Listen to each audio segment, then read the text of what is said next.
12.4. asukastalo Kylämaja Matinkylässä viettivät heidän 3. kylämajapäivää, mutta ennen sitä oli kovat valmistelut meneillään.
Matti Raemäki, Kalliolan Settlementin kansalaistoiminnan johtaja, virallisesti avasi Kylämajapäivän kaikille. Hyvää iltaa.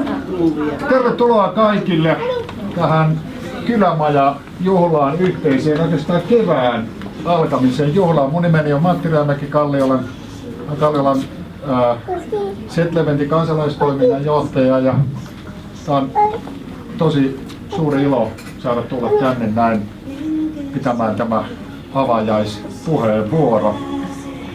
Nyt me ollaan kulkemassa kohti kevättä. Talvi ei ollut tietysti sellainen kuin tyypillisesti meillä on ollut, mutta että talvi kuitenkin. Mutta kevät on aina sitä aikaa, jolloin koko Suomi puhkeaa kukkaan ja ihmiset virkistyvät ja lähtevät osa ulos kodeistaan ja muista. Ja siis keväthän on aina Suomessa myös tämmöistä niin kuin yhteistä aikaa, yhdessä olemisen aikaa. Ja tämä yhteinen kylämaja on myös paikka, jossa me aina voidaan kokoontua yhdessä tekemään erilaisia asioita, niin kuin tätä erittäin upeaa juhlaa, mitä tänään sitten vietetään. Tämä juhlahan ei koskaan onnistu yksin, vaan tähän on tarvittu hirveän paljon erilaisia tekijöitä, jotta näitä juhlia voidaan pitää. Ja haluan tässä kohtaa kiittää kaikkia niitä, jotka olette mahdollistanut tämän juhlan. Tietysti tässä kohtaa on aina hyvä kiittää myös Espoon kaupunkia, että se on mahdollistanut meille tämän kylämajan, tämän asukastalon. Se on ollut hirveän tärkeä kuitenkin meille kaikille toimijoille ja järjestöille, että meillä on tällainen paikka täällä, missä me voidaan sitten lisätä tätä yhteistä ymmärrystä, oppia tuntemaan toisiamme ja paikka, jossa me voidaan myös jakaa niin ilot kuin murheet.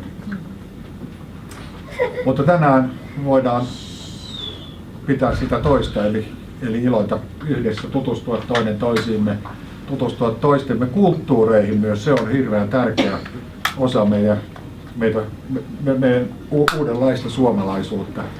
Me nähdään, tunnetaan niin kuin toistemme taustoja toisemme ihmisinä. Opitaan kaikista niistä kulttuurien kirjoista, joita meillä täällä tänään on. Erityisesti mä tietysti haluan kiittää nyt Akbaria tuosta erittäin upeasta näyttelystä.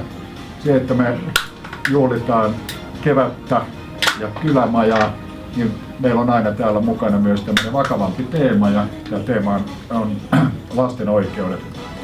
Ja se on teema, joka pitää olla esillä koko ajan kaikkien meidän aikuisten mielessä, riippumatta siitä, että missä päin maapalloa me ollaan. On tosi hienoa, että sä oot halunnut tuoda tämän näyttelyn tähän meidän yhteiseen Kylämajan juhlaan. Mä lupasin puhua vähän, nyt mun pitää päätyä siihen, että toivotan kaikille oikein hyvää kevään avausta. Ja toivotaan, että tämä päivä on tosi mukava meille kaikille. Kiitoksia.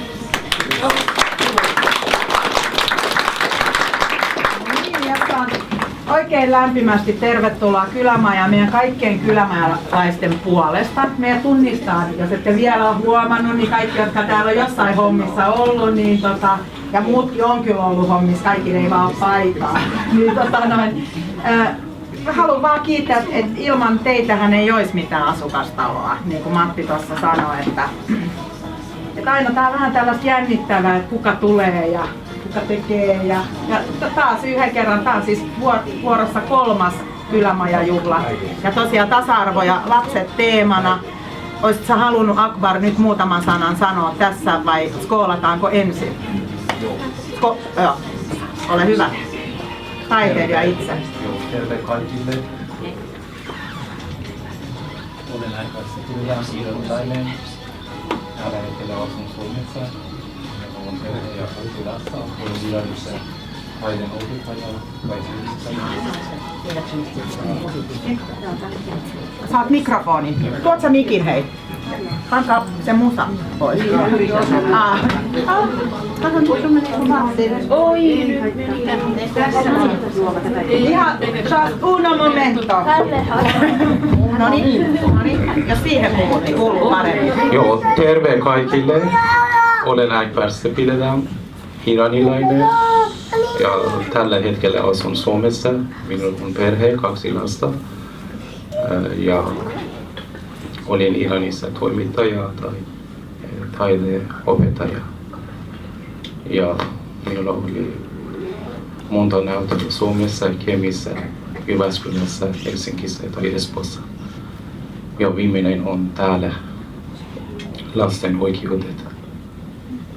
Paljon kiitoksia kaikista. Tervetuloa. Ei muuta kuin skål! Pidetään kippis ja niin edelleen. Kulaus. Vietetään mukava päivä. Tervetuloa kaikille. Äijäryhmä olivat valmistelleet meille hienon laulun. No niin, eiköhän lähdettä siitä. Aurinko kun päätti retken, siskoistaan jäi jälkeen hetken, päivän säde viimeinen.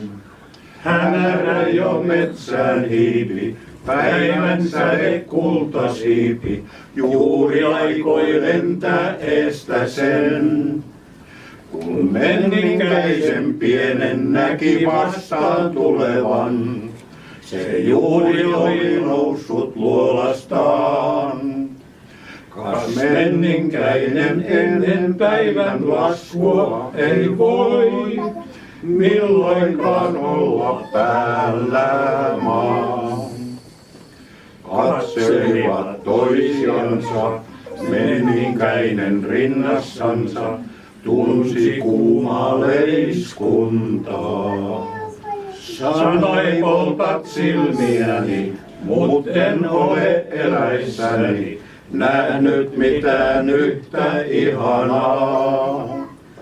Ei haittaa, vaikka loisteesi mun sokeaksi saa, on pimeässä hyvä asustaa. Käy kanssani niin kotiluolaan, näytän sulle tien, ja sinut armakseni vien. Säde vastas peikko kulta, pimeys vie hengen multa, enkä toivo kuolemaa. Pois mun täytyy heti mennä, ellen kohta valon lennä, niin en hetkeäkään elä saa.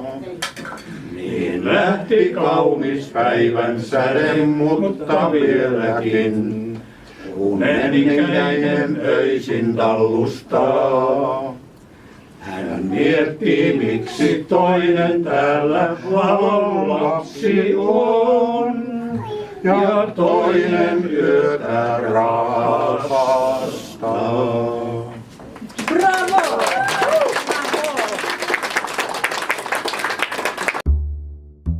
Monikansallisuus aiheena saimme kokea, mitä toiset kulttuurit tarjosivat.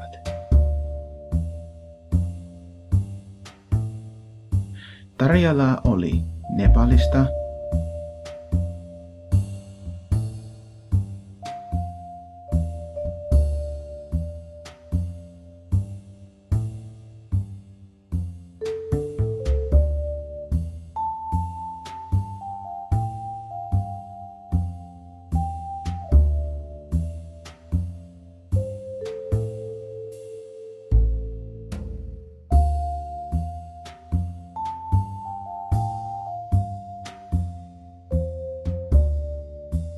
Albaniasta,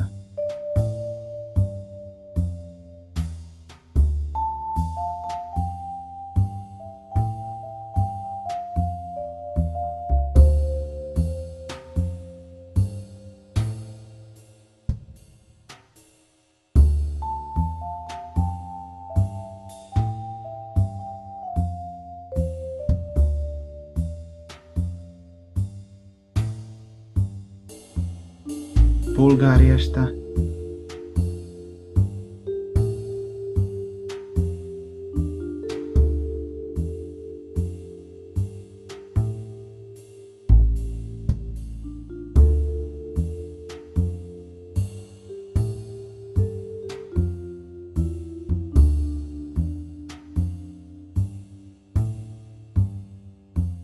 Latinalaisesta Amerikasta,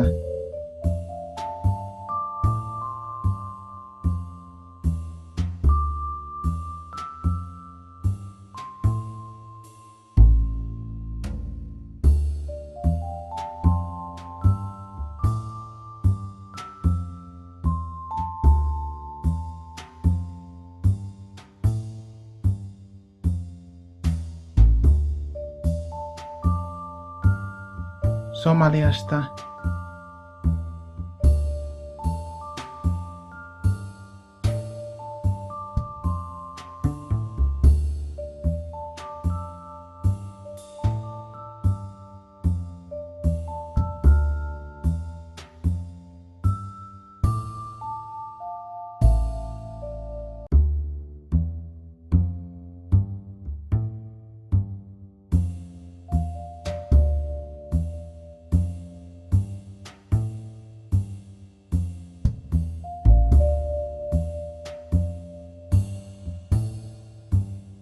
ei unohdeta Suomea.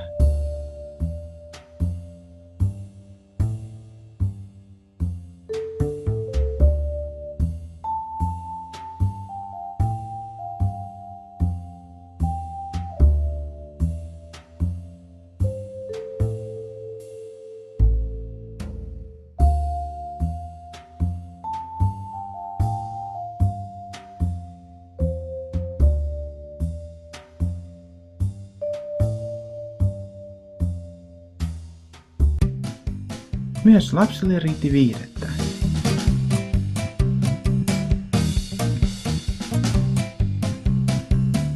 Oli kasvojen maalausta,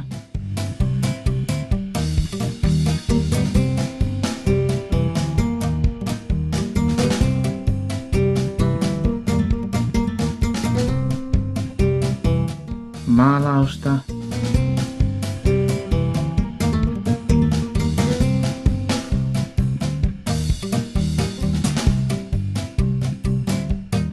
ja oli hauskoja leikkejä jokaiselle.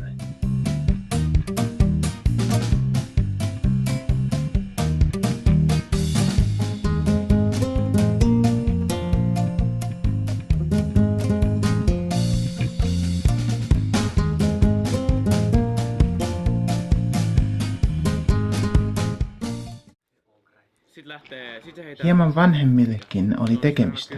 He saivat pelata hienoilla miniatyyreillä. Strana 10 toi, ja tuohon Taffi 5, niin sä tarvit 2 plussaa, että sä woundaat sitä. Se on semmonen iso kanuuna tykin kuulo. Eikä heitä tuon nopeita, että 2 plussaa. Tää on Taffin heli. Täällä mä heitän. Strana 10.